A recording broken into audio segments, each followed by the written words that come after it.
After 3 years of being here now in your fourth year, I guess we've talked about a lot of basketball stuff. I'm interested in kind of your take, because you've always got a good one about the world you live in and everything going on. And I don't want to put you on the spot, but are you used to American life now? Or are you kind of entrenched in that?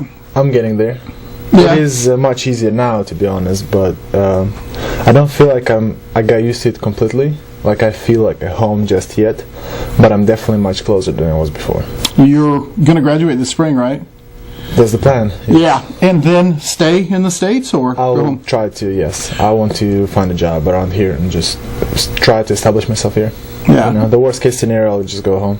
It's always an option. Right. So. You were telling me a bit ago that it's tough for a lot of seniors to figure out what they're going to do next. I mean, I'm sure school's been a big part of your life for many, many years now. And what are your thoughts on that?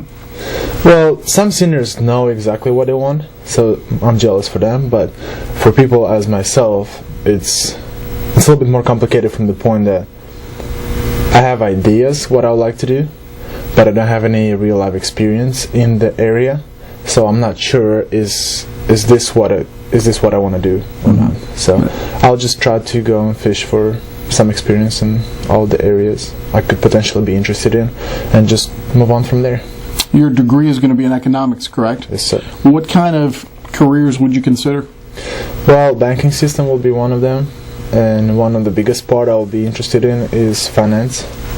And I would like to start in the corporate finance to get a big picture, and later on probably move on to personal finance, help people invest and save for later life or whatever the goals can be. Right. That might be one of the main goals. For international students wanting to stay here, I understand the process is pretty complicated. Can you give people an idea what you have to go through? Well, I have to find an employer who is willing to sponsor me, which is quite a bit of pain, to be honest. But it's doable, I think. I hope. So I'm not going to lose my hopes just yet. Yeah. And keep up a good work and search for them. Yeah, the sponsorships are hard to find, aren't they? They are, and the sad part is that they usually big companies that I'm looking for, they usually sponsor foreigners or international people who have computer science degrees or engineering degrees. Right. Because there's a shortage in the United States for those areas. Okay. But economics. Yeah. Who needs me? But I'll find somebody. Well, I'll tell you what. Here's my take on this: is that you are one of the hardest working people we have. I've seen you, I know, with at least 3 different jobs on campus. Plus, playing basketball is a job. It's a huge responsibility. Going to school is another huge responsibility. You work as hard as anybody I've ever seen on this campus. And well, you're welcome. But it's just I'm just telling the truth. Where do you get that drive? Where do you get that desire to work so hard? I don't know. I just know that I'm behind. As a citizen in the United States, I am behind as of I lost a lot by not growing up here. Mm-hmm. So I have to cover it all up with something and play a catch-up game. Right. Some of it coming from work experience, some of it is coming from studying, and but then, I don't know, it's just the drive to be as everybody or better than everybody. Right. Pushes me to go slightly above everybody else. Well, slightly above, maybe, but I mean, you're, like I said, basketball, academics here at Jewel. I know you were working in the cafeteria, right? So, as I check these off, tell me if I'm right or wrong, but cafeteria is one. One of them, yes. You were working for facilities. Second one. And where's the third one? I know there's a third one. What were you Student life. Student life, right. I'm a resident assistant, yes. Yeah. So, I mean, that's a load, Emil. I mean, it's okay. Yeah. I'm in there. Hanging in there. Right. Yeah, it's all good. You and Simon Zaicek came here together, and Simon left after last year. How's he doing, and are you keeping in touch? Yeah, we are a little bit, and he's doing fine. He has several jobs now as well. He's working as a teacher at high school, middle school English teacher and international relations teacher. He's working with some transatlantic relationship development, which is kind of cool. That is cool. Agree.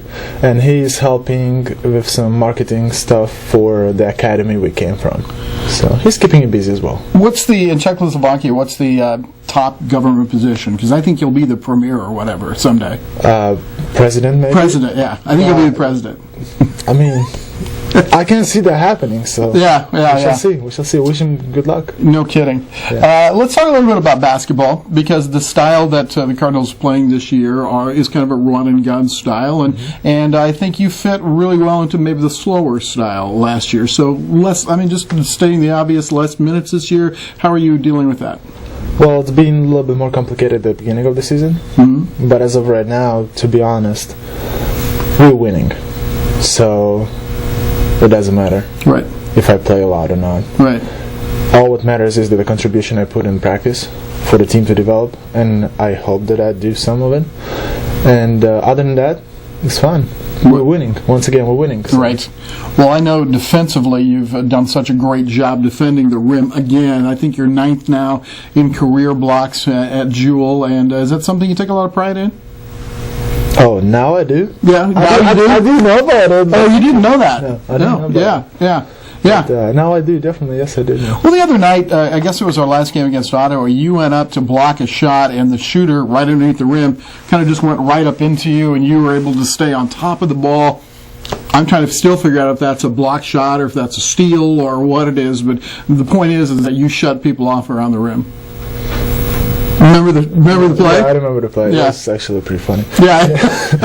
Yeah, it was. One of those moments you take advantage of what you have. Hard. But Right. anyway, it's been, let's put it this way, it's been a journey for me to develop as a defender. Right. Because, you remember me as a freshman.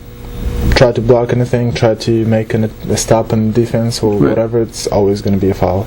Always was a foul. Right.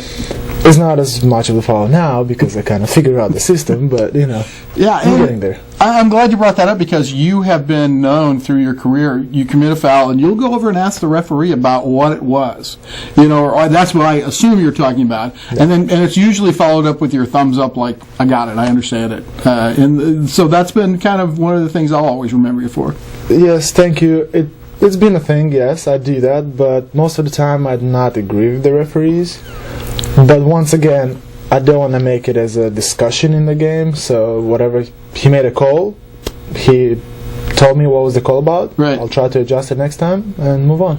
Well, welcome to America, my friend, because 250 million people here, none of them agree with referees, so so welcome to the party. Hey, it's been a pleasure for 4 years now to have you around, and we're certainly going to miss you next year. Not even talking about on the basketball floor, just as a good person and a great example for our younger players, in particular with all the work you do. Thank you. Thank you. Emil Ostafiiciuc has been our guest, and we're back with more after this.